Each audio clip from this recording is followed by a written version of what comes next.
هتكمل سواها في قلب الفرن. بسم الله الرحمن الرحيم. ومش غاسلينها برضو، مش غسيلها. بسم الله الرحمن الرحيم. بصي بتقلبي بقى كده.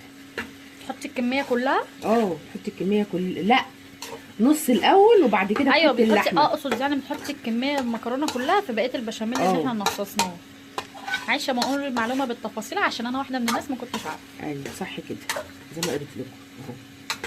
شايفين الحلاوه؟ اللهم صل على النبي. حطينا نص المكرونه، ودي اللحمه اللي انا معصجاها معاكم. رجعوا للفيديوهات هتلاقوا تعصيج اللحمه. شايفين حلاوتها وجمالها؟ بدل ما تتعبوا نفسكم هحط لكم انا اسم الفيديو فوق من على الشريط بتاع الفيديو من فوق. اهي سهله تعصيج خالص. اللحمه. بسم الله الرحمن الرحيم. بسم الله الرحمن الرحيم.